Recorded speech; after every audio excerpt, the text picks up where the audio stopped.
forse tra i tanti 30 e passa interventi, mi ha colpito molto, mi rimane molto il fatto del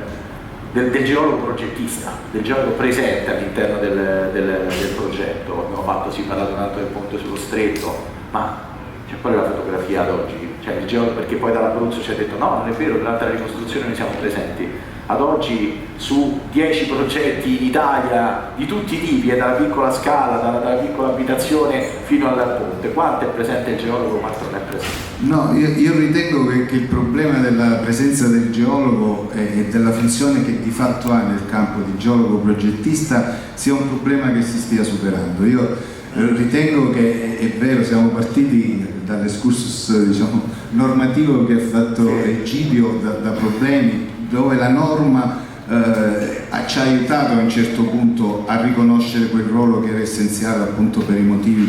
che dicevamo prima. Adesso secondo me siamo in una nuova fase, noi geologi dobbiamo comprendere, essere noi per primi consapevoli del nostro ruolo importante ma anche di tipo sociale, lo ci ho detto che hanno tutte le professioni e noi forse in particolare, e quindi più che a fossilizzarci ad avere il termine geologico nella norma, io su questo ho molto il termine della relazione, io penso che dobbiamo invece essere capaci, e mi è piaciuto quello che ha detto l'ingegnere Cardinale, perché ormai siamo in un mondo che chi sa fa e noi dobbiamo essere bravi a essere geologi, che ha bisogno di geologia siamo noi che continuiamo a saperla fare. Senta, l'ultima domanda è di carattere ideologico, quasi spirituale, ma quanto deve guadagnare un geologo nella pubblica amministrazione? Quanto deve guadagnare? Qual è l'equo compenso? Quanto differisce adesso rispetto a quanto dovrebbe? Ma sull'equo compenso i professionisti ne parleremo sì, anche oggi, è un tema importante, la conquista di dignità sociale che noi dobbiamo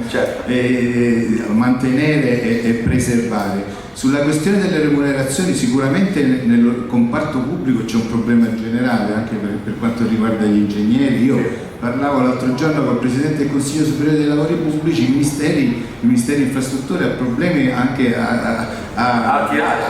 sì, perché ha un ingegnere in questo momento storico che gli offre uno stipendio di 1.400 euro netto, che dopo saranno, e però facendo altro o va sul privato ne guadagna molto di più, è un problema. Quindi questo è un problema che sicuramente la pubblica amministrazione si deve sta avvenendo anche nel mondo dei geologi, cioè se più attirati si guadagna molto di più nel privato che nel pubblico? Io vedo là il consigliere Roberto Troncarelli che ci stimola sempre, proprio l'altro giorno voglio fare questo esempio nella nostra chat di consiglieri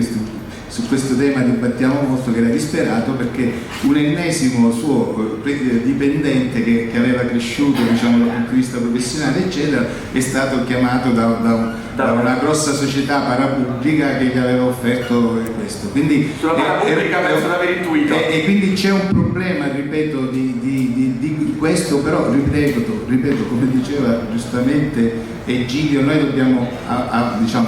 migliorare la nostra offerta professionale e questo sicuramente porterà a un aumento, come sta portando i dati dell'EVAP ce lo dicono, dei redditi medi dei geologi professionisti. Allora, grazie al Presidente Violo, grazie a tutti i presenti.